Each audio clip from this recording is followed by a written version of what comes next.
I'm going to pull runes and cards for the Aries new moon eclipse portal. So Aries is I, me, and Libra is us. And Libra, there's the how do I find within myself my ease, my freedom, my expression, and also then how do I then be part of the collective and be in the world and be myself in the world and express myself in the world from a place of innocence and joy and openness and hope. Yeah, how to be part of the collective, and how for our hearts to end up being on our deaths, feeling as light as a feather. So we will pull runes based on this. So a message, it's a spiritual message. So answers and answers. I never know how to pronounce any of these runes. Yeah, it's a spiritual message from Odin and a spiritual gift in the physical world. So this is all about the twin. Physically, in the physical world, it's about our relationship to others. So the spiritual gift of life is connection to others. The best exercise you can do for your brain is meet strangers. The more you connect with other people, with community, the stronger we are, the more powerful we are. You know, there's all the navel gazing in the world and the Aries energy of like self-discovery and all that, but at some point you've got to look up and you've got to look into the eyes of the stranger in the street and see yourself in them and remember that you are the same infinity. And that is kind of a sign of the, you know, it's a part of the sign of the infinity. If you joined it up, joined up the circles at, you know, curves at the edges, that would be the infinity. So it's the place where we meet, when we connect physically in the physical world, in the outer world. Lagu in our communication. So it's about sharing the depths, sharing your inner depths, your watery depths, your spiritual depths, the silent inner part of yourself. Don't be afraid to be deep. Share your depths with people. Say it. Talk about spirituality. Talk about hope. Talk about faith. Talk about truth. And then in the emotional world, in our action, it's time to harvest. I'm feeling this big time. It's time to reap the rewards of past efforts. So what work have you done? So the emotional world, the fire, is about your combustion engine. It's about your actions. So what is it that you have been putting out there? For me, I've done loads. I've put loads of stuff out there over the years. And now I feel like it's time to really kind of gather it. It is time to gather. It's time for me to gather the skills and the output and the products and the things that I've made and done and pull them in and go, right, okay, how can I make them work better for me? How can I make more money from them? How can I package them well so they're easy to get hold of? How can I make it more easy for people to connect with it? You know, I don't need to be doing a new thing the whole time. Maybe it's actually time to amalgamate and consolidate and solidify and smooth what I've already done. And yeah, that's what's been coming up with that. And then joy in our spiritual world. So how to find hope and joy in this inner realm. How can we find inner joy in here? And that feeling of being as light as a feather. Where is the joy inside our lovely inner world, our inner spaces? Finding joy within. In a time when it's quite, you know, it's hard. It doesn't feel like there's much to be joyful for a lot of people. I'm finding it. I'm feeling it. It's, you know, money, all the things. There's lots of reasons why times are hard. So how can we connect with and remember that innocence and that joy and that simplicity? And this is all, you know, around this solar eclipse, which is a purifying circle of fire. This ring of fire burning, just like getting to the truth, getting to the core. Whoop, oh, okay, so that jumped out. Cruelty. 9 of Swords. Cruelty. Wealth. Death. Blimey. Okay. So where have we been cruel to ourselves? Where are we being cruel? Who's been cruel to us? Where is the cruelty shown up? This solar eclipse, all solar eclipses are very much about you dealing with your shadow. Like, what is your shadow? What's the icky stuff? You know, my icky stuff is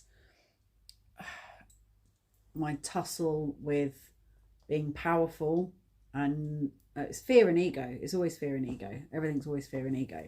So how to not be scared to be your most powerful version of yourself, how to not be scared to fully express yourself, to be fully self-expressed in the world, and then how to not be cocky and big-headed and self-congratulatory about it. So be a fucking rock star, but remember to be humble. Remember you're not better than anyone else, and don't let your ego trip you up, fuck you up, ruin it, you know. And that's a continual circle. How to be yourself and be at ease with being nothing. How can you be everything and nothing? How can you be all of your most how can you be yourself in your most like grand and self-expressed way? And also, how can you be at ease with being zero and being absolutely nothing? It's an ongoing game. So where is your cruelty showing up? What is the cruelty that you've been inflicting on yourself over the years, and also what cruelty do others inflict on you, which is your twin? You know, to an extent you're letting that cruelty happen. So what is the cruelty in your life? How does that show up? What does wealth mean to you? Wealth is difficult for me. I find wealth hard. I want to make a bit more money from what I do and from what I've done, and it doesn't have to be much. It really doesn't. It just needs to be enough for me to be able to buy shampoo. That's all I want. At the moment, I have enough to be able to pay my bills, but I don't have enough to be able to go on holiday or buy shampoo or, you know, get bulk things but bulk shopping so it's cheaper. I can only afford to just about eat on a like more day-to-day basis. Things like that. I would like to be able to just have a bit of money to just do normal life things. And at the moment, I don't have that. So how can I bring in this wealth? That's what I want to look at, and probably a lot of people are feeling like that at the moment. So how can we bring wealth into our realities at the moment? Abundance, prosperity. Something you can do that I'm part of at the moment is doing 40 days of prosperity, where we give something away every day for 40 days. So it could be your time. It doesn't have to be stuff, but I mean, I literally just got rid of my whole life from my previous life. So my 20 years before moving here, I just gave to charity shop, all of it. My grandma's sofa, oh my God, all my books for my English degree, and my clothes and my furniture, and, you know, everything gone. I came over with what I was able to fit in a small car, and that was all that was left. And out of that, a lot of that was like a big tent and some these headdresses. And yeah, it felt good. It felt cathartic. So how can you invite in prosperity by giving away? So that's something to explore.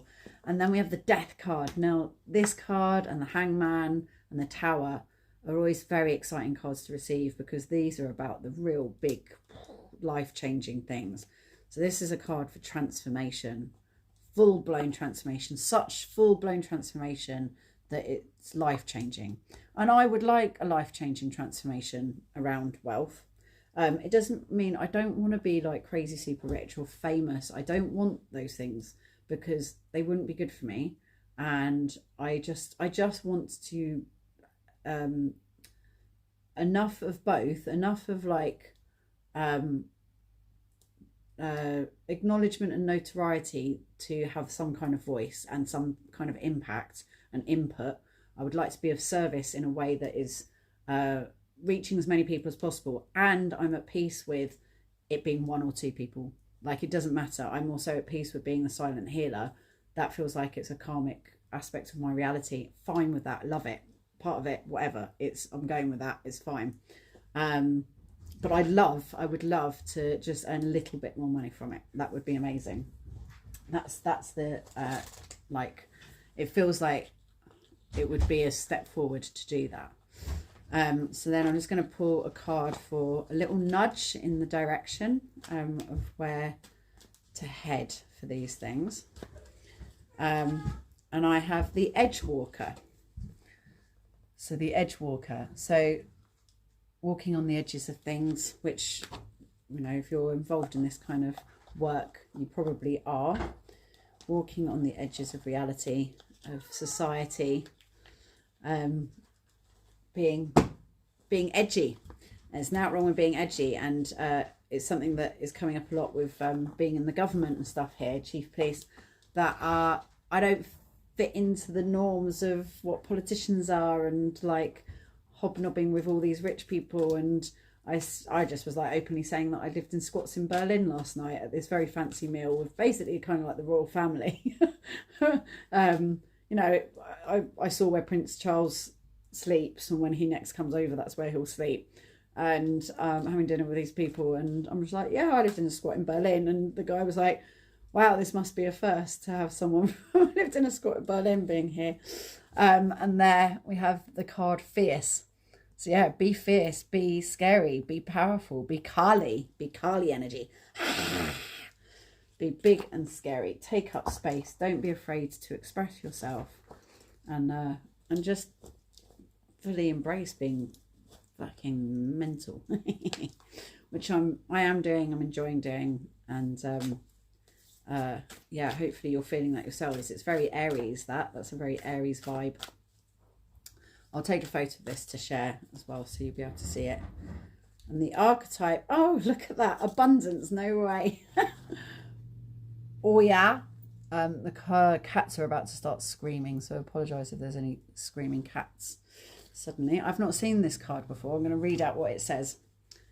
Oh yeah, abundance, that's amazing. LMNO. Oya, abundance. Rooted in the natural world, Oya is one of the most powerful of all African goddesses.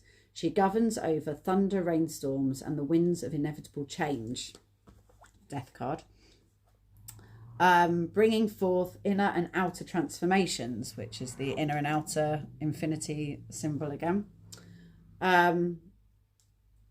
Bringing forth inner and outer transformations. Oya is a fierce warrior of justice, standing guard over the realm between life and death. This is the heart being as light as a feather.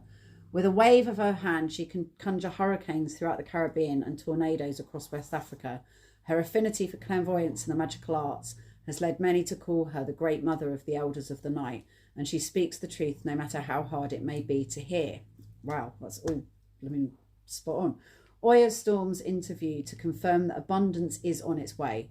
While abundance can be defined as a state of plenty, it is not always confined to the financial realm. It can also signify that a critical exchange of energy is approaching, one that is ripe with potential and new experiences.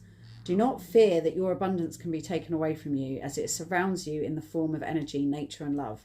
These feelings are bound to eternal flow of the universe and all that takes place within it. Give without expectation, love others, and love will return to you. In these moments, you will find just how much abundance has been in your life all along. Perfect.